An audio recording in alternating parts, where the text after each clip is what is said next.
Welcome to the Butterfly Effect. I'm Chris Horner. This is stage 18 of the Giro d'Italia 2022. Now, on paper, this is the last stage for the sprinters.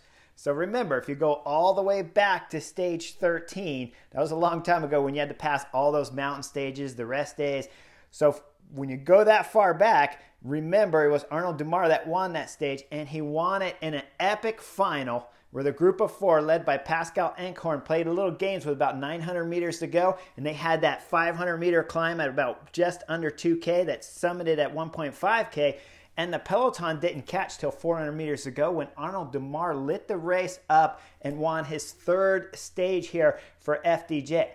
Now, when today's stage comes on, it's Almeida, the UAE Portuguese rider, and he's out with COVID. Big hit here for Giro d'Italia general classification hopes. Almeida having to leave the race. And for us fans, it takes one more big-time GC rider out of the equation when we get back into the mountain stages on tomorrow, stage 19, and throughout the finish, because this could have been a nail-biter with Almeida fighting it out all the way in the time trial on the last stage here of the Giro d'Italia. So UAE, they're going to be motivated for today's stage. When you look at it being the last chance for the sprinters, you got to believe that all the teams are going to want a field sprint. But remember, there's more to this stage than it just being the last sprint. When you take UAE Team Emirates with Almeida disappearing, and when you talk about Gaviria, he hasn't won a stage here. UAE Team Emirates haven't won a stage at the Giro, and they just lost their fourth on the general classification. Possible winner here at the Giro d'Italia with Almeida leaving the race. But there's even more to it. You go a little bit deeper and you see Max Verkese. Amazing lead-out man, second best in the world in the European peloton, I believe, in my opinion. This is his last sprint normally. Normally he was supposed to retire after the Giro d'Italia. Now, I'd seen some comments on my site that said that he had re-signed and was going to stay throughout the rest of the season with UAE Team Emirates, but I haven't seen anything official out there on any of the cycling websites that say Verkese is staying with UAE Team Emirates. So when you look at it for UAE Team Emirates, this is a big stage 18 here. Max Verkese's could be his last race, and then he's retiring. Fernando Gaviria hasn't won a sprint. He's been close, but has come up short on all the earlier sprints. And then UAE Team Emirates really need a stage win now with Almeida leaving. Now you go a little bit deeper and you look at Quick-Step. Mark Cavendish, remember he won that spectacular stage on 3, the first sprint stage here for Quick-Step, and he just dominated, winning from 300 meters out. But he hasn't gotten the nod, he hasn't gotten the selection to go to the Tour de France. So now when you're sitting on the couch and you flip the camera on, you're just going, this is just the last sprint stage, it's no big deal. No, this is the last real chance right here for Mark Cavendish to get a good shot of saying, hey, I won again at the Giro, I won 2 stages, I'm going to the Tour de France, you guys got to take me. And if Patrick Lefebvre, the manager of Quick-Step, don't want to take him, maybe one of the sponsors step up and they say, nah, we want Cav in. We saw him winning big time, book-ending the sprints at the Giro d'Italia with stage 3 and stage 18, so we want him to go. That's a big objective here for Quick-Step's Mark Cavendish, is to try to win and get himself to the Tour de France. So when you're sitting on the couch, it's just not a normal sprint stage. Now, let me go even a little bit deeper, because DSM, Alberto Danesi, won earlier just before the sprint stage that Arnaud Démare won. Alberto Danesi won coming from the back in amazing style, winning for DSM. Now, we're here at the Giro d'Italia. Again, last sprint stage, like I've already been telling you. Alberto Danesi, he had first time winning here at the Giro d'Italia, that stage. And a lot of times riders, after the Giro finishes, this was their main objective. Now they're going to go on vacation. So Alberto Danesi, I don't know if he is, but maybe he's going on vacation after the Giro d'Italia, and he knows this might be his last time when he has this kind of form to be able to win such a big race as stage number 2 sprint for him here at the Giro d'Italia, stage 18. So lots of stuff to think about when you're sitting on the couch. Just don't look at it and think, wow, this is just a sprint stage. No big deal. It's flat. I'm going to sleep in. I'm going to miss all of it. As the race starts from kilometer 0, we're going to see really soon 4 riders go up the front. It's De Bont, that's Alpecin Phoenix up there, Eduardo Alfini from Jumbo-Visma, Magnus Cort Nielsen from EF Education, and Davide Gaburo Bardiani. Now, these 4 riders, these are big-time riders. Bardiani has been in just about every early break here at the Giro d'Italia. That's their specialist, right? They're one of the smaller teams. But Gaburo has been representing, so we know he can go far when we're talking about a 156-kilometer stage. And we know he's got big, big helpers in that group because Magnus Cort Nelson's got power. Edoardo Affini, the Italian rider running for Jumbo-Visma, he hasn't been spotted too much throughout this Giro d'Italia, so you know he's motivated on this last sprint stage. Again, when we go back into the couch before the stage even turned on, when you're talking about just being a sprint stage, this is the last chance for any of the breakaway specialists to make something happen too. And Edoardo Affini from Jumbo-Visma, he hasn't had a spectacular Giro, so now he's in that front move, so you know Edoardo Affini is going to be motivated and he has tons of power to back it up. Now, Dries de Bondt, this is going to be his chance to win a stage here too. And remember, if you go back early in the season, throughout the classics and throughout the early part here at the Giro d'Italia, he's been working for other riders. So now this sprint stage that when you sat on the couch, that's just a sprint stage. Again, now all of a sudden it gives shots for different riders their last chance here to win a stage and do something spectacular here at the Giro d'Italia. Now, when they take off behind, it's going to be Iolo Cometa that's trying desperately to get riders in that break. They're attacking left and right, but all the times being shut down from the big teams of Quick Step, FDJ, DSM, and UAE team Emirates riding the front.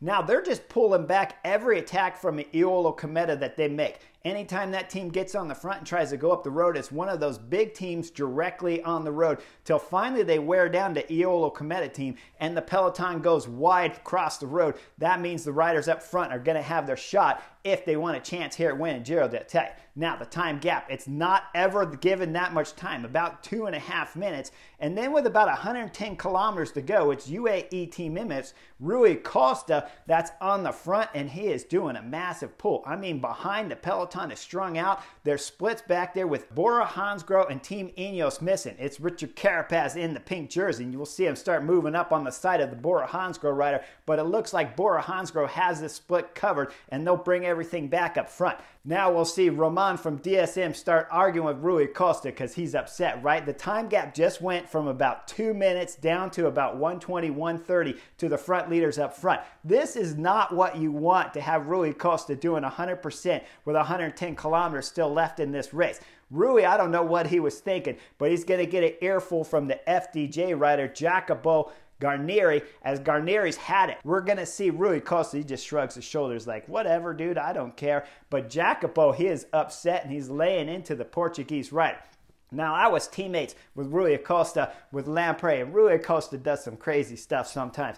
I remember racing Algarve with him. We're trying to close the gap over the last climb up to some of the leaders that had broken away. I was on the front driving it like a madman trying to help Rui Costa back there win Algarve.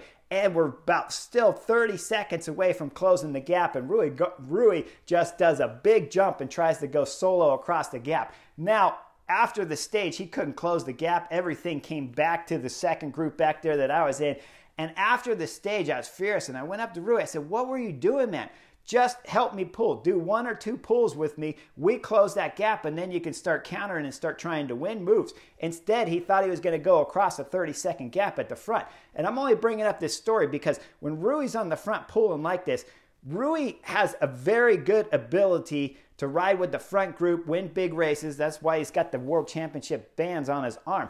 But he's not paying attention to the details throughout his career. He's not paying attention to why the riders want that gap to stay at 2 minutes and 2.5 and not bring it back before we get into these steep climbs with 55 kilometers to go. At 55 kilometers to go, it's no big deal if there's a break up the road, but you bring that breakaway back, things might get interesting real fast in the peloton. All right, after Rui Costa takes that beating from the 2 riders of DSM and FDJ, now things start to settle down on the peloton again, and now that gap up to the 4 leaders is starting to go back out. Now with 63 kilometers to go, the 4 leaders up front, they're going to start putting their heads down, and now the race is going to get interesting because they want to add some more buffer to their time back there because they know the peloton's going to start chasing hard. When they hit the climb with 55 kilometers to go, the 4 go up the climb steady. The peloton does the same thing. When we look at the KOM, not much time gap was gained or lost at the top of the KOM here with just over 50 kilometers to go. But let's back the film up just a tad bit, because coming up that climb, we're going to see Miles Scottson, FDJ rider. Now, Miles Scottson's a big-time, important lead-out man when you're talking about that 1.5 kilometers into that 1K to go. So that's leaving FDJ -1 rider at this point in time with still over 50 kilometers to go, and 4 powerhouse riders up front. Now, we get back up to the front of the peloton. You're going to see still all 4 teams chasing there of FDJ, Quick Step, DSM, and UAE. Now, the time gap looks just doable at just over 2 minutes with 40K to go. When you do the simple math, the simple breakaway math, like I've said before in the past, it's 1 minute for every 10 kilometers. Now, 40 kilometers to go at just over 2 minutes, the math looks still doable. Now, when we start looking at the front of the peloton, though, it's still the same guys and same teams chasing at the front of the peloton until about 24 kilometers to go, when we see Kofi to start getting on the front. Now, the gap's at about 140. So, when you still do the simple breakaway math, you got to realize that it's still a doable time to bring this break back at the last minute. Only problem is now we're starting to see the peloton get a little bit smaller, and here's why. With 20 kilometers to go, finally the cameras has scanned back and realized that Trek Segafredo, with about 30 other riders, had come off the back of the peloton. Now, this is incredibly important because it's not just Trek Segafredo that's back there. There's 2 Bahrain victorious riders back there, Phil Bauhaus and Sutherland. Now, that's important, and I'm going to take back the film up all the way back to stage 13, Arnaud Demar's last win here. Remember, with 2 kilometers to go, up that 500-meter climb, when they are gaining on those 4 breakaway riders up the road with a 25-second gap, it was Sutherland back there that was throwing down on the pedals that did massive damage to that time gap to the 4 leaders up front. And when we look at this group here with Trek Segafredo, when you look at it a little bit closer, it's Israel Premier Tech that's in there, and it's Rick Zabel in there. Now, they had lost their sprinter, Giacomo Nizzolo, who had dropped out of the Giro d'Italia days before this stage.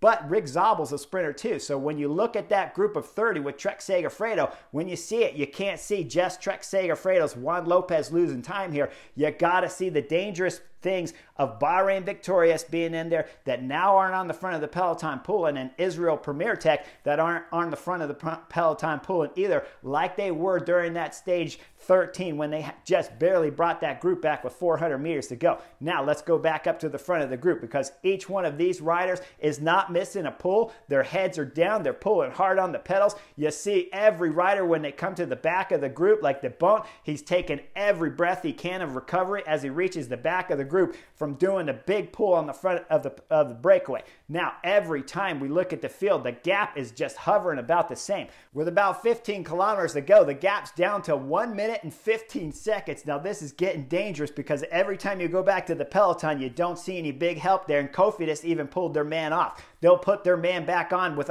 just around 10 kilometers to go, but it's getting a little bit late because with 10 kilometers to go, the gap is still hovering just under a minute. Now, the riders up front, they know they got a legitimate shot because they got power all over the place. Magnus Cort Nelson's doing big pull. Alfini, Eduardo Alfini from Jumbo-Visma doing massive pull. Dries de Bont, he's a specialist. He is on the pedals pushing as hard as he can. Davide Gaburo from Bardiani is doing an exceptional job every time he comes up and takes a pull. Now they're on the circuit. It's the last 12 kilometers of this race, and as they're coming into the finish with 1.1 kilometers to go, their gap is just hovering around 25 seconds. Dries de Bont is on the front, Gaburo second wheel, Magnus Cort Nelson's third. Just as they go under the 1K banner, Dries de Bont will pull off the front. Davide Gaburo will take a pull, but only about 100 meters, and then he swings off just under 900 meters. About 850 meters to go. It's Magnus Cort Nelson, EF Education, that's on the front row. Now, he's looking back as we get to 700 meters, 600 meters, he's looking back, and we start seeing the peloton come in the picture.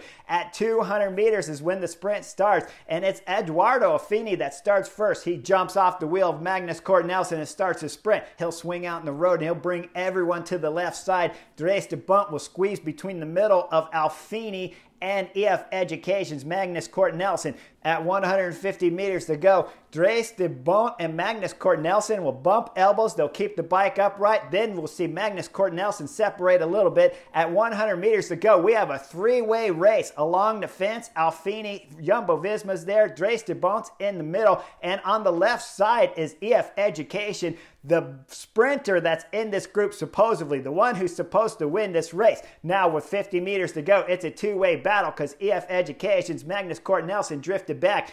Alfini's looking strong. Dries de Bont's looking strong. They come to the line, and it's a bike throw for Dries de Bont, the Alpecin Phoenix rider, to win here the last sprint stage, supposedly sprint stage, for Alpecin Phoenix, taking their third stage victory here at the Giro d'Italia with three different riders. Stefano Aldani won a stage here. Matthew Van Der Poel won stage 1, and now here on stage 18, Dries de Bont takes a bike throw that wins the stage for Alpecin Phoenix number 3. Behind in the peloton, it blew up to pieces, and it was Alberto Danesi from DSM that won the sprint amongst the sprinters, but it wasn't for first place prize, so you know how it is the sprinter. If you didn't win, it didn't count. Cavendish was right in there. Of course, there was Demar from FDJ. He finished in that front group. And then there was splits back to everyone. Now, with 1.1 kilometers, if I back the film up, it was Bora Hansgrohe's Jai Hindley that was off the back. The cameras missed Jai Hindley's mechanical or flat or whatever issue he had,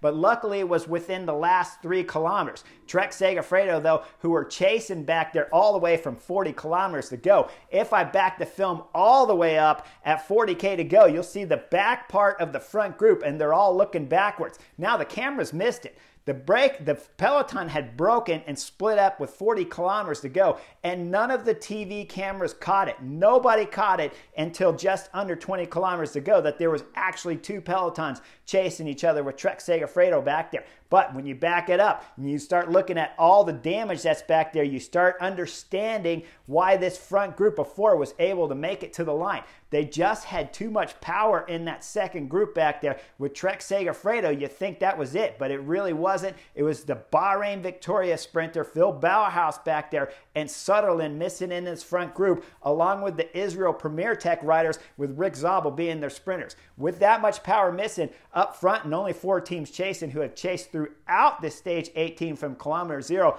all the way into the finish, they just didn't have the power to the pedals to be able to rotate the tire guys out and put fresh guys in there like we had saw on stage 13. So today's stage was pretty magical, but you had to look a little bit deeper than the cover in order to figure out what happened on today's stage and why that group was able to stay up the road for so long and win today's stage with Dries de Bont from Alpecin Phoenix.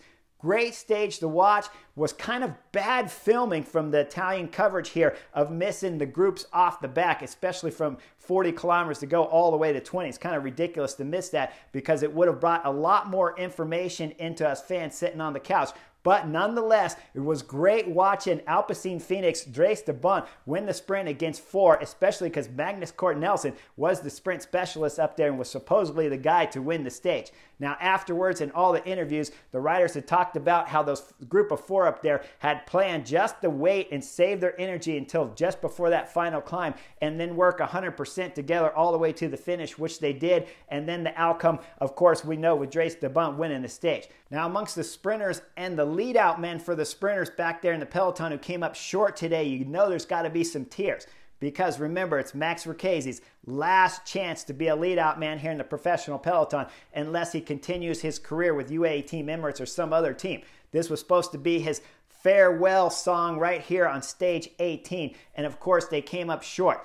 But Max Marchese, you had a fabulous career. If you do retire after this Giro d'Italia, I hope you continue. I wish you would continue because it's marvelous watching your excellent skill work coming into play on every one of these finishing sprint stages. So Max Marchese, if you are retiring after this Giro d'Italia, congratulations on a fabulous career. Hope to see you continue after the Giro d'Italia, but if not, it was a pleasure watching you race your bike throughout many, many years here at the European Peloton. Make sure you guys like and subscribe because we got a couple more big mountains here at the Giro d'Italia and one hopefully fantastic individual time trial on the last stage here of the Giro. Like and subscribe, and I'll see you real soon.